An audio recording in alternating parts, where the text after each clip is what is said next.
KTX 타고 다니신 분들 굉장히 많습니다. 심지어 KTX를 타고 먼 거리까지 정기적으로 이를테면 이제 출퇴근하는 분들도 많습니다. 기자들 중에서도 세종까지 출퇴근을 보통은 KTX로 하기 때문에 많은 사람들이 KTX 이용하는데 최근 KTX가 보여주고 있는 모습을 보면 여기에 정말 나를 맡겨도 될지 이 안전성에 대한 걱정이 더 커질 수밖에 없습니다.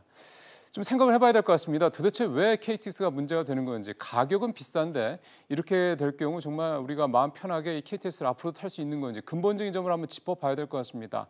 그래서 오늘 우송대 곽우현 철도물류대학원 교수와 얘기를 좀 나눠보는 시간 준비했습니다. 곽 교수님 안녕하세요.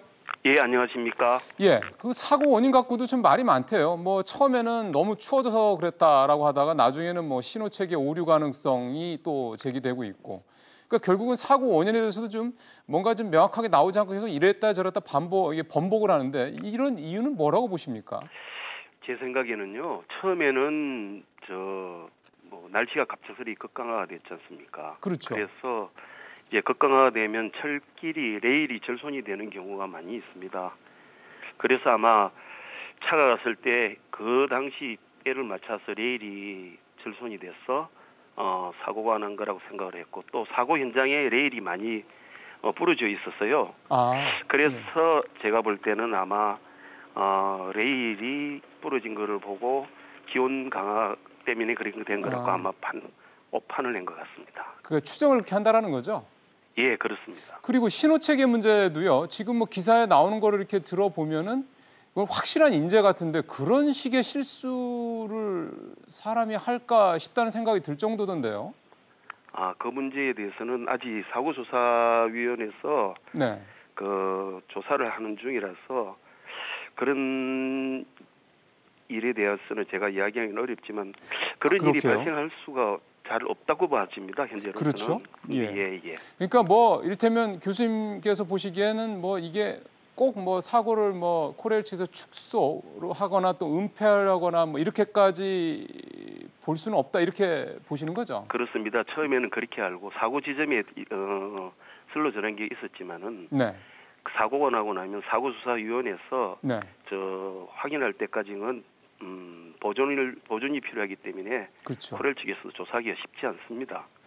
그러다 보니까 또 판단을 아마 잘못 내려가지고 이제 기온 급강하라고 아마 판단을 한 것 같습니다. 아마 제가 볼 때는 은폐는 아닌 거라고 봐집니다. 그렇죠.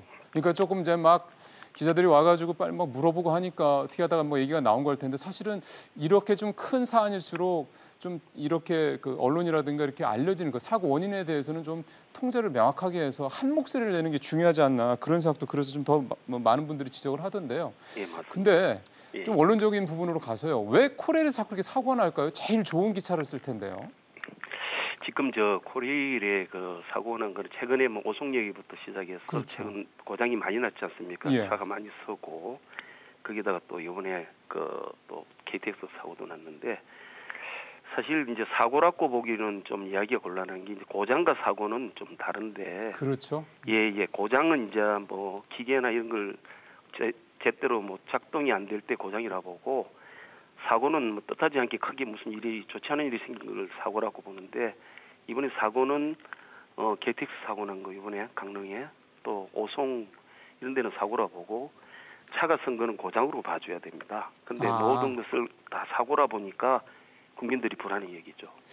그것도 참 엄밀하게 보면 맞는 말씀이네요. 사실은 이게 사고하고 고장이랑은 분명히 차이가 있는 건데 물론 그 승객분들이라든가 기다리고 있는 분들 이런 분들은 불편하니까 그런 면에서 봤을 때는 뭐 어떻게 보면 똑같을 수도 있겠지만은 엄밀하게 따지면 사고와 고장은 분명히 다르다라는 건데요. 이게 원인이 이제 뭐 안 나오다 보니까 이게 철도공사 잘못이네, 철도시설공단의 잘못이네 이렇게 책임 논란도 이렇게 불거지고 있더군요. 이게 좀 고질적인 겁니까? 지금 사실 2004년도에 철도청에서 네. 철도 산업 경제력을 강화하기 위해서 이제 발전 기반을 조성하기 위해서 아마 철도 시설 부분과 운영 부분을 이제 상하 분리를 하였습니다. 네. 근데 시설 자산은 시설공단, 운영 자산은 철도공사에서 관리하는 걸로 되어 있는데 당시에 철도공사의 유지 보수 인원 그러니까 지금 시설 전기 신호, 통신은 사실 시설 자산으로 가야 되는 게 맞습니다. 네. 그런데 그렇지 않고 순수하게 건설만 하는 거로 하고 유지보수를 철도공사에 같이 소속으로 붙어 있었거든요. 예. 당시에 있는 그 철도공사가 너무 좀 인원이나 이런 게 좀 부족해서 좀 폭을 좀 운신의 폭을 좀 높이려고 한 것 같은 느낌이 드는데, 네. 뭐 일단 그거는 뭐 지나간 이야기지만, 그렇죠. 예, 이번에도 그 보면은 사고가 서로 이제 처음에 시설공단 측에서 한 거다 아니다 유지보수가 문제다 하는 것도 이런 문제를 볼 때만 해도 이거는 합쳐야 되는 게 맞습니다. 만약에 합치면은 그렇죠. 당장 같이 일을 하면서 철도공사의 전문가들도 많이 있거든. 오랫동안 하는 경험 많은 사람들요. 예. 그렇지만 건설은 딱 공단 감독자가 한 명이 있고 그다음에 감리 또 공사하는 사람이기 때문에 예. 혼자서 다 전체적으로 다 관리하기는 사실 좀 그렇죠. 어려움이 있습니다. 이번에 뭐 예. 교수님도 아시겠습니다만 KT 그 아현지사 화재 사건도 보면은 이제 현장에 실제로 KT 직원들이 가서 그 밑에 지하에 들어가서 이렇게 작업을 할 수 있는 인력이 없다면서요. 그동안에 예, 이렇게 구조조정하고 예. 그 자회사로 나누면서 비슷한 뭐 얘기를 좀 말씀을 하셔서 이게 참 관리와 그 보수 이런 부분들이 좀 같이 가는지 따로 가는지 이런 부분들에 대한 것도 참 이게 효율성만 따질 수는 없는 문제다라는 생각을 좀 해보게 되는데요. 근데 아마 이번에 이 사고냐 뭐 고장이냐 이런 문제 뭐 크게 보면 그렇겠습니다만은 전체적으로 봤을 때 코레일에 대응하는 그런 모습을 보면 국민들께서 코레일을 정말 믿어도 될 거냐 이런 식에 대한 생각하기 힘들다. 코레일이 조금 태도가 좀 안일하다. 이런 식의 지적을 하는 분들도 많은 것 같습니다. 예, 그렇죠. 지금 근데 이제 코레일에서도 이제 사실 국민 안전 의식을 대응을 하지 않는다고는 보지 않는데요. 네. 이제 나름대로 노력을 많이 해도 사실 근본적으로 고장이 갑작스럽게 나오고 또 이런 매뉴얼에서는 조금 매뉴얼대로 조금 가는 교육이 조금 필요하고요. 예. 또 지금과 같이 고장이 많이 나고 하니까 이제 간부들이 비상체계로 돌입을 했는데 사실 비상체계를 돌입해서 맨날 점검을 해도 큰 효과는 저는 생각이 없다고 봅니다. 왜냐하면 왜 그렇죠? 만성 적자 때문에 지금 예산 축소하고 인원을 감축하지 않았습니까? 아. 예, 예를 들어서 자동차를 볼 적에 타임벨트를 10만 킬로에 바꿔야 되는데 돈이 없어서 못 바꾸면 15만 킬로 뛰면은 타임벨트가 끊어질 수가 있지 않습니까? 그렇죠. 예. 그런 거와 마찬가지로 내군 연안에 도래가 된 부품들은 다 교체가 돼줘야 됩니다. 근데 예. 만성 적자니까 또 우리나라가 세계에서 유럽이나 보면은 일본이나 볼 때 철도 요금이 굉장히 쌉니다. 3분의 1밖에 안 돼요. 그렇죠. 예. 그러면 정부에서는 공익 사업이라 해서 적자에 대한 것을 문제를 삼으면 안 되는데 이전 정부에서는 그런 문제를 많이 삼았거든요. 예. 그러니까 이런 문제가 지금 일이 터지기 시작하고 고장이 계속 나오고 있는 그런 겁니다.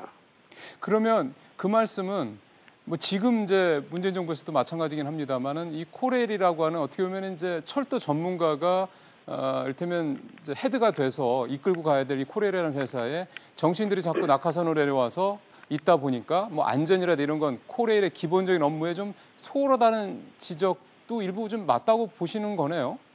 예, 그것도 있지만은 그렇다고 그 기관의 전문적인 직원이 CEO로 와도 좀 더 낫기는 나을 겁니다. 그렇지만 크게 달라질 건 없는 게 CEO도 한계가 있어요. 무슨 말씀이세요? 예, 무슨 이야기인가 하면요. 현재 유지 보수를 할 수 있는 예산이 없다 보니까 아무리 정신력으로 안전을 외쳐도 고장이 나는 거를 사람이 막을 수 있는 게 한계가 있지 않습니까? 예. 내군유는 지난 거를 계속 사용을 하면은 소자가 어떻게 됩니까? 망가지잖아요. 언젠가는.